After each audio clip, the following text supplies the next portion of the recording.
And finally, after deliberating and shuffling, also blame our Christmas special video which took forever, we have our top games of 2024. And hi everyone, it's Stella. And Tarrant here from Meeple University. We are going to give you our top games from 2024 in 2 chunks. This is the first of said chunks. Stella is going to do her 11 through 20, and I have 5 honourable mentions that I'm going to talk through, standouts in their categories, so to speak. And then in our next video, you'll have to hold on and wait for that, but that will be each of our top 10s for the year. Really hard. I mean, I say this every year. It's really hard to pick the game of top 10 or top 20 of that year because, you know, everyone else is probably already releasing their list and we just release ours. Yes, and it's always tricky. It's very, it's so tough to compare apples and oranges, and that really is what you're doing when you're trying to look at the full suite of everything from ultralight to ultra heavy and work out what was the most fun, what was the best, what fit in its style the best. There's no, it's tough to do, and there's no real formula for it. And now that we share our top games of 2024, now we can start watching other people and then looking at other people's top games. I mean, I try to kind of like shield myself. I don't want to get influenced by anyone's opinions. But now you can put in the comments if you like, share your exciting games of 2024. What's your top 5, top 10, and top 1? Let us know in the comments. And as usual, this is always the case for our top games of the month and anything we do a review on. Sometimes we get these games as review copies. Sometimes we do paid work on these games. Sometimes we buy them. Sometimes we just see them and play them elsewhere. It can always come from anywhere, but this is solely our opinion of 2024. And if we do have relevant videos for these games, we will link this below in the description. And then lastly, we've done our best to limit this to games which were released in 2024, or at least had a release date in 2024. I think we've got a couple that were kind of on the cusp of 23, but were released in some countries in 24. It's nebulous, but we've done our best. It's so hard. I mean, look at us, like complaining about this, this thing that shouldn't be complaining about. Anyways, starting with number 20 on my top games of 2024 is Flatiron. This was an Essen release. It's by the couple who designed Red Cathedral, White Castle, Ezra and Shay. And this is a strictly two-player game where you are going around the city of New York trying to build Flatiron building, and it's very interactive. I mean, you would think that two-player games very interactive. Maybe some don't, but this one is very interactive. Yeah, it's a work and movement game with 5 action spaces, so you're always unable to do your own action or the one your opponent is in, and you're trying to build up your actions in each of those spaces with some engine building and doing all of that to compete timing-wise against each other to build up the Flatiron building, which is done in 3D and very cute. Yes. What I love about this is a continuous worker placement action with engine building, and timing is very critical. It's just like interlink whatever you want to activate on your tableau. Needs to be free for you to put your worker there. Otherwise, you can't activate your tableau. Like, it's a very limited, I would say limited engine building activation. My number 19 is SETI, also an Essen release. And this is about searching life out there. It's science fiction, but science fiction in a science way, not fiction way. I mean, Yes. There's Alien. There's aliens, but you're sending out fairly realistic probes to go and search for traces of life. Yeah. The engine building, again, in this game on your player board is really good. There are so many things that you want to develop. Unlike Flatiron, you can only put limited things on your board, and the board also rotates, so timing is also critical. The action is very satisfying, and when you play, you can play cards, and that will give you income, but that's not too easy to gain. It's just like all combined. It's just very satisfying game. What I meant to say, in Flatiron, you build all of the things, the possible things that you can build. But in SETI, let's say there are 10 things you can upgrade. You can only upgrade so much as like 5 things in the game. Yes, you don't have enough actions to focus on everything. All right, we'll take a break from your list to go to my first honourable mention. And this is always a category I like to bring up if it doesn't make my top 10, the Thinky Filler card game category, because I think there's a really great space in the hobby for small box card games that you can break out for 45 minutes between. And it has some fun, thinky bits to think through, but it's very easy to go. And I think Courtesans is the game that really hits this category this year. It's a highly interactive game.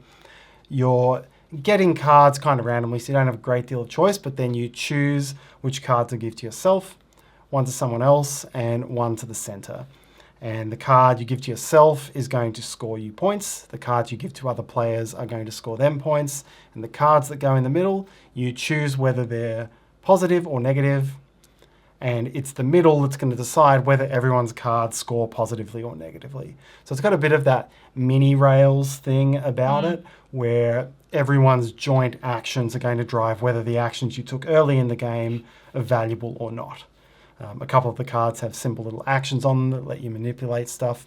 So very playable and very fun and good and thinky. So even though the things that are coming up quite randomly, in that you're not going to have a huge amount of choice all the time, it's still going to give you a very satisfying decision space. So I think Courtesans really hits that thinky filler card game category for the year. It's true that you say it's thinky, though my little niece and nephew, they also play Courtesans with us. Yes. And that means that you can, to some degree, you can play without thinking about it so much and still doing well. I mean, yeah, very, very simple. Very simple, but thinky, but like it's just one of those that it's really fun for the whole family as well. Yeah. Last year, my thinky filler was Goblin Bolts, and that's a much more difficult game to explain, but still hits the complexity, the gameplay complexity level. But yeah, Courtesan's much easier rule set, very, very playable. And the next two back to me spotlights, Tarrant. Number 18 is Sooner Follow. Another Essen release. There's a lot of great games from Essen. Always love going to Essen. There always are. For us we Euro really gamers should. Yeah, I think everyone really should be doing these releases, best games of the Australian financial year, and release them in the middle of June. Because then everyone's had 9 months since Essen to play everything awesome that came out. Yeah, exactly. Or maybe it's deliberately near the end of the year, so it's still fresh in mind. Yeah, that's true.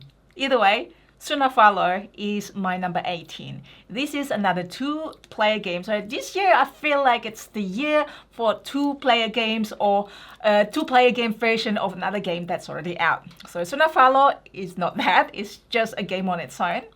And this is again, engine building. And what I love about it is that you can purchase something and then your opponents can purchase that thing from you by paying you the resource.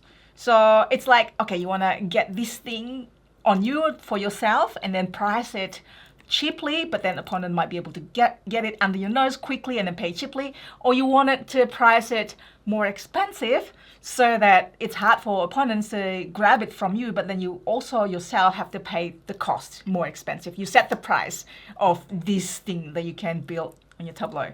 Yes, you always get the first chance to set the price of a new card that comes into play, so that if it's valuable for your opponent, you can make them pay more for it. Yeah. So that's the hook. What I really love about it. I mean, there are so many other things good about it. I'm not going to talk about much about the game. Tarrant probably can do the summary. I haven't even gone to the summary yet, but we do have videos for that.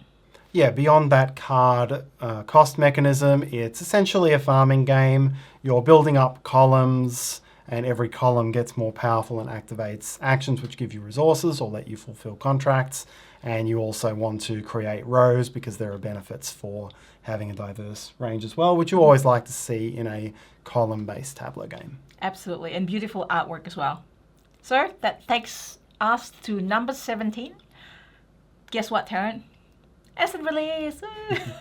Daitoshi. This is a game with a lot of punishing actions. I don't usually gravitate towards that, but in this one, it's punishing, but that punishment can also be turned into some points. So it's kind of like double-edged sword, which makes it really interesting. There's also rondel movement. So this is in this industrial era when you powering everything with steam. So steam is the main currency that you pay everything with, and you're going around the board due to the action, and then each action will cost you some sort of penalties which you have to manage. Yeah, it's very intricate in that way. The rondel can be quite interactive because it can get filled up with other players, so you have to pick the right times to do things. You build a personal engine in your factory, which when you activate it, everyone activates it, but you get a stronger one. So the timing of taking those production actions is a very key element of the game. My second honourable mention is thematic Euro, and really this is the type of game that these days you just see as a straight worker placement game. No more complex than Lords of Waterdeep was, but it's the kind of game these days, because there have been so many of them out there, we've kind of gone through that wave of the hobby. Whenever you just get a straight worker placement out there, it kind of has to be fun through its theme. And that's every time I've seen a game that is fundamentally just worker placement, they've really worked hard to get a clever theme into it, and that's what makes it really pop. So the best of those this year is Rock Hard 1977. It's a clever game, and it's clever the way it links up its mechanism. You're trying to become a rock star. Every day you take an action during the day, an action at night, and an action really late at night, and they thematically work towards, this is when you're playing your gigs, this is when you're going to the after parties and having all the fun that comes with after parties. There's candies. There's candies in there. There's the candy mechanism in there, which allows you to take a substance to hopefully get more actions, but then it impacts like on coffee. You over time. Like coffee. I really like the mechanism where you can spend your action doing your job at a specific time of day, because you always work the same shift, and that's your easiest way of getting money. And then once you've decided you've got enough money, you leave your job, or you just miss too many shifts and you get fired, and then you start making your money from your gigs instead. So it's all just very clever. It's a very simple, it's a very medium, light to medium Euro, really. But it all works together so well with the theme, and they've done a really great job on that. Yeah, it's very great. And then the player board is looking really great. The money is really good. Just everything is great. And the designer is Jackie Fox, who was a member of Runaways back in the 70s. 77, I should say. Rock Hard 1977 is the full title. Yes. All right, so my number 16 is Wormspan. So this was like a spiritual successor of Wingspan. Elizabeth Hargrave, the designer of Wingspan, also helped develop this, but this one was the designer of Apiary, which is another favorite game of ours last year. Yes. So in Wormspan, it's probably like 80% like Wingspan, but it's dragon. Or maybe it's 70? You didn't disagree with this? I reckon 7. 70? Maybe it's 70 to 80. 70 to 80. All right. Mechanically speaking. Yeah. But it plays very differently. That's actually true. It's kind of like step up in the complexity level, and I think, okay, don't yell at me, I think I like Wormspan better than Wingspan because it's... Grinch. No! Tarrant's referring to our Christmas special video where I was a Grinch and then I had Wingspan, but then I got converted and bring Worm. Anyways, so nothing to do with that. Wormspan has got dragon, and then the actions, why I like Wormspan more than Wingspan, not just a theme, but it's the action that you can gain more actions. You can work towards getting more actions, those like dragon coins. You can somehow work hard to gain more actions. So your actions would be like more powerful. Not only is more powerful, but it's also more of it. Unlike in Wingspan, your actions becoming less and less. Each round goes, but this is more and more. So you want to activate more, and then the way you gain resources is also different than Wingspan. You basically build some cave dwellings for your dragons trying to gain the resources that way. I mean, there are other ways, of course, but yeah, very satisfying that way, where I'm spent. Yeah, it's a tighter game.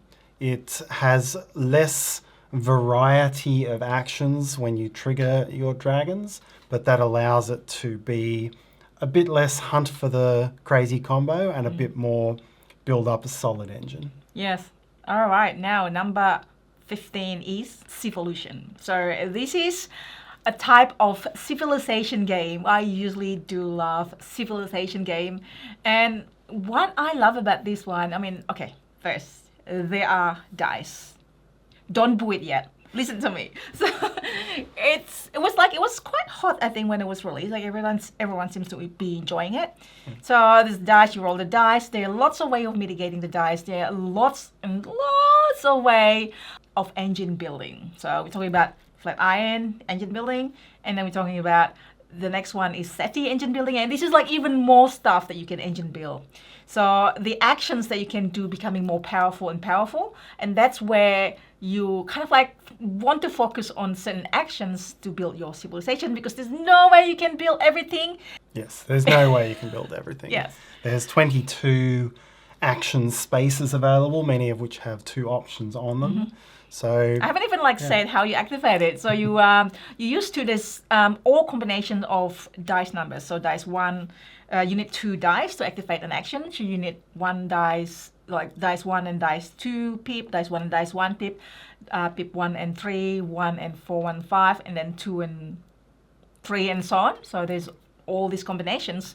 And there's different options on the type of actions as well. You actually done a really great job in explaining all the 22 actions in kind of like a thematic way. It's slightly different structure than your usually, but then all games are different when you explain it. yeah, there's very much a lot to learn, a lot to build. What I quite like about the game is the card tableau building elements. Oh yeah, it's quite different to what you see in a lot of others. The way you build and the way you score it, and I found that to be quite an interesting puzzle. Yeah, it's a very fun game. Civolution. So I'm going to celebrate a party game here. Party games are a big part of everything, and there's a lot of party games out there. And the one that I liked the most this year was Captain Obvious.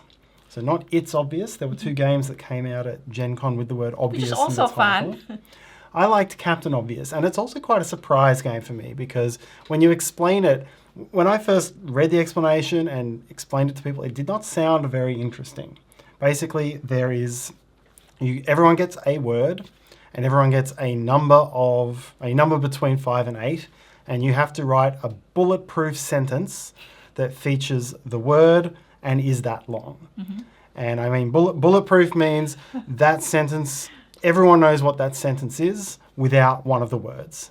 And you give your board to the next player, and they cross out a word of their choice, and then everyone else has to try to guess what was crossed out. Good luck. And it's surprisingly tricky. It's and tricky. It's interesting to see the different tactics that people take, the different sorts of sentences they get. And it's just a really fun little puzzle trying to figure out what is the most obvious sentence you can do. It's like cow lives in blank. Yeah, that could be field, that could be I know, pasture. right? When you write the sentence, so obviously it's going to be like, yep, like, but still, like when you like, what is this? Exactly. Even if it were the horse ran in the Kentucky Derby, horse could be thoroughbred, race could be ran, or ran could be race. Which one did I say? Whatever Race, one I Kentucky said Derby. could have been race or ran. Yes. Kentucky could be a different derby, KFC. Royal Sorry. Derby or something Yes, like that. I know, So, yeah.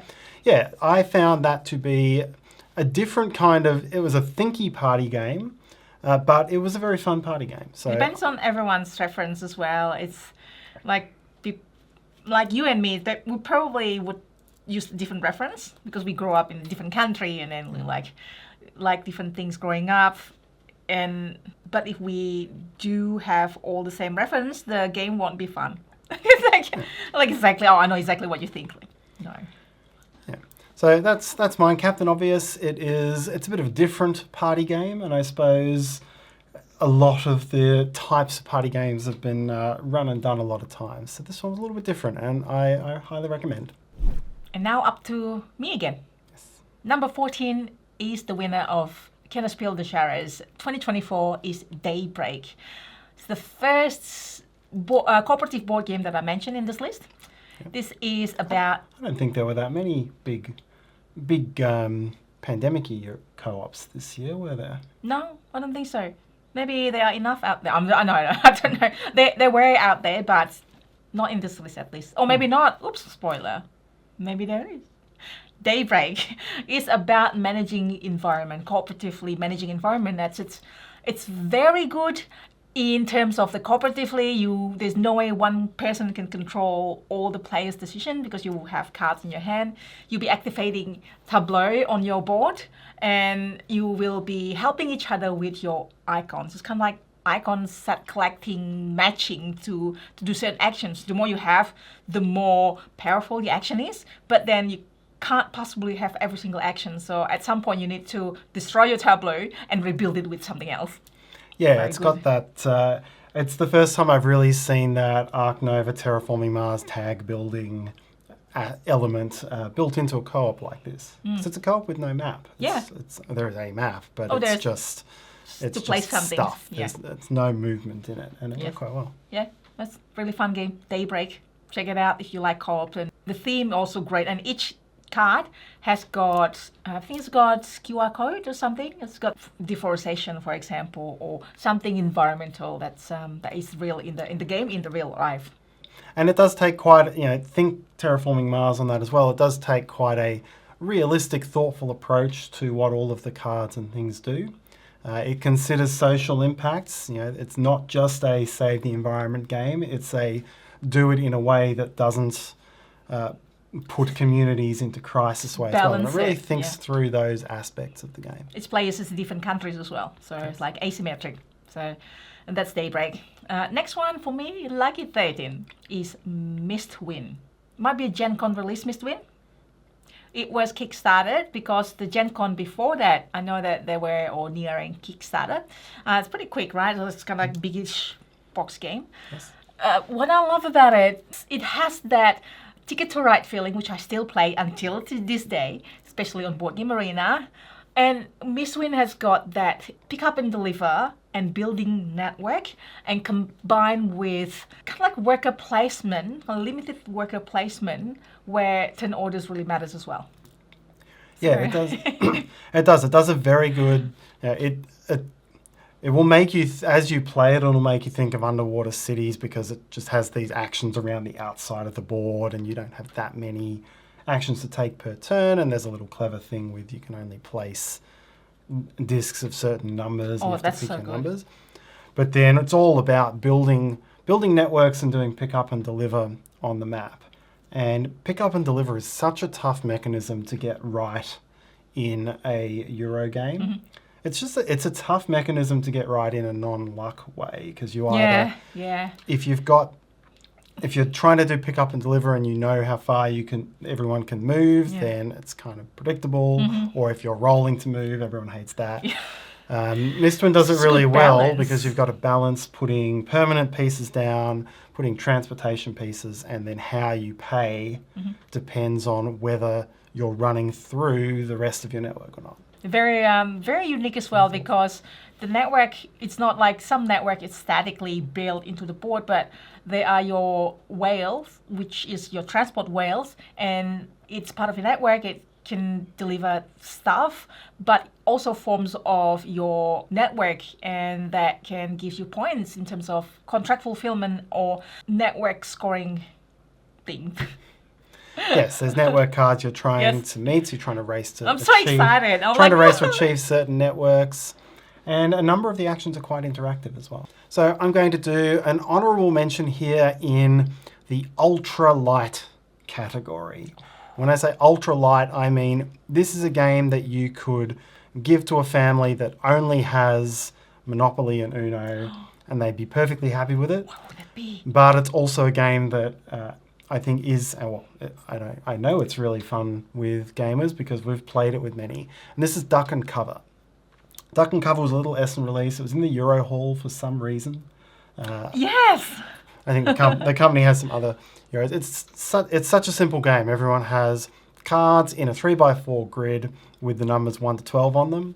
a central card is flipped and everyone has to take that card and either use it to cover up an adjacent card or move it somewhere else in their grid. And you're just trying to cover up all the high value cards as quickly as you can. If you can get down to a single pile, that's the best possible thing because you want to score as few points as possible and you'll score negative points equal to the card. Yeah. So the best thing you can do is make one pile covered with your highest card. It's easier said than done. Yeah, but if the round ends before that, and the round will end if too many cards are dealt that no one has anymore, or if someone gets one card, but if too many cards are dealt, then you'll score all of the positive points on the cards that are on top. So it's high risk trying to get that low value card on top. Plays quickly over 3 rounds.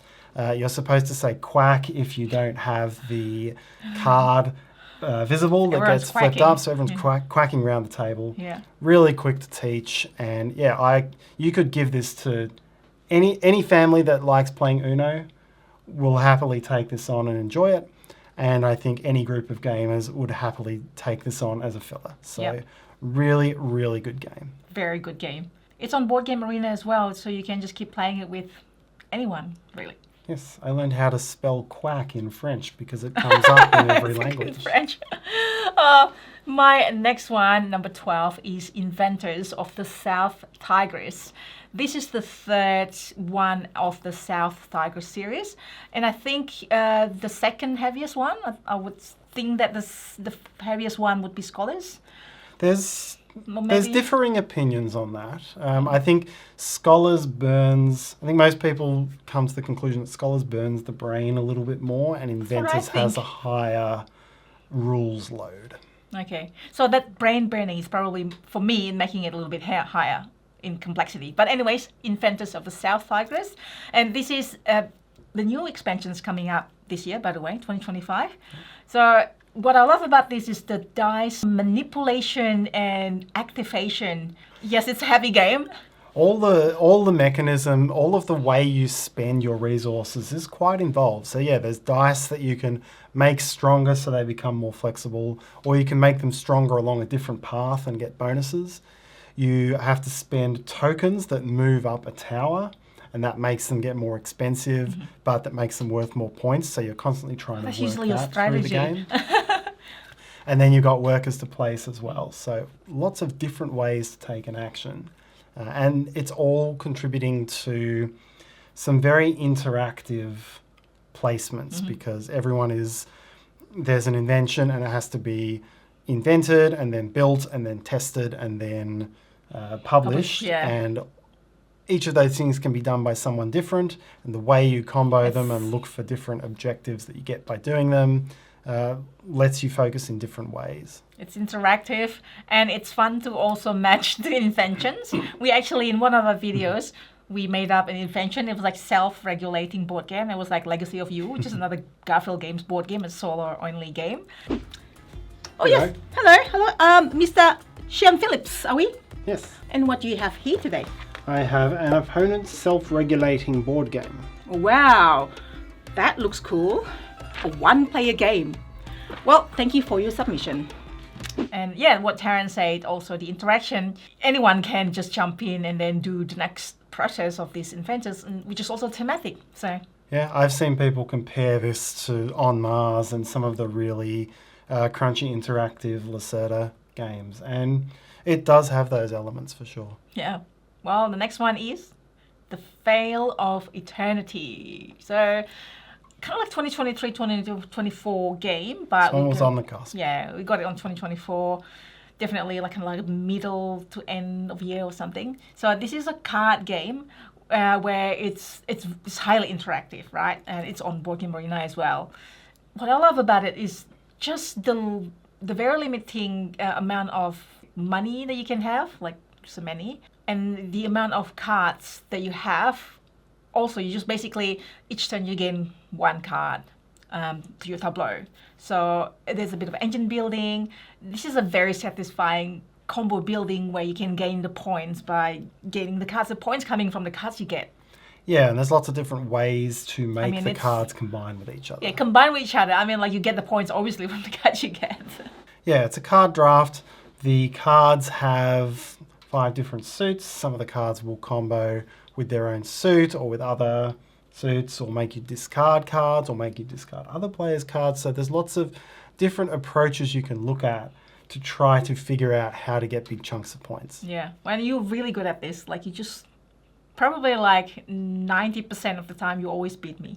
I think I have found the strongest combination. I know.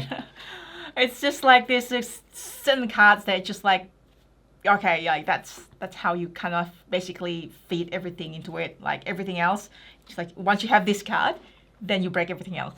But it's not broken. You can never break a game that has an open draft. That's actually true. Yeah, the open draft is also... Someone else has to take it. Open draft is also very interesting. So just, you got to check it out. There's like beautiful artwork. It's about the monsters of all over the... Not monsters. The mythical creatures of all over the world. And it's just every single game. It's just like quick to play. And then every single game is just different because it's basically cards you build. So that's my 11 to 20. Now we have one more. From you, Tarrant? One more honourable mention, and this is, I don't know if it counts as honourable. Part of it is honourable, part of it is dishonourable. What? This could have been so much more than it was, but it deserves to be praised, but it has its problems, and that's harmonies. What? I think this is where I see with harmonies. This is very controversial. There's been kind of a boom since Cascadia of interesting tile placement games, and tile placement games where you're trying to achieve 2 objectives at once, because that's what Cascadia really brought. You were trying to make your colours match, you were trying to get your animals in the right place, and I feel like there's been a boom in games like that since Cascadia won the Spiel des Jahres, which is not surprising. And for me, harmonies, from the point you've got your tiles to the puzzle that you're creating on your board, is the best I've seen. I think you've got the 5 types of is it 5? 6? You've got all the different types of tiles and different ways of scoring those, and then you've got the cards, and you're trying to make the card patterns while meeting the tile color objectives. You're trying to get the right combinations of cards and put the cubes on, and you can take cards to prevent your opponent from getting them if you want. It's really good. And the tiles, I like the way you can stack the tiles as well. It gives you just this little way of pivoting your strategy as you go there, because 3 of the types you can then put a roof on and make it a building, or you can just keep building up the mountains or the trees and things like that. So I think they have put together the most fun tile placement puzzle in that way. I'm just waiting for the bat. Come on, Tarrant. I enjoy it. I enjoy the tile placement part more than Cascadia, All but right. it's certainly the best one since Cascadia made that really popular. But the tile drafting is just, I'm taking tiles out of a set of 5 choices and replacing it. And we played a lot at 2 players, and it gets really stale, the market, and it gets really top-decky. And it's a little bit better at the higher player counts, but it just needed something more in that drafting mechanism. It didn't need much more. Even at 2 players, if it just had a way of sweeping things out, it could have really solved something. Or had, you can mix combinations, or there's lots of different things they could have done, but they picked the most simple way of taking the tiles, and it really put a damper on the game for me. And that was quite sad, because I think the main part of it was so good.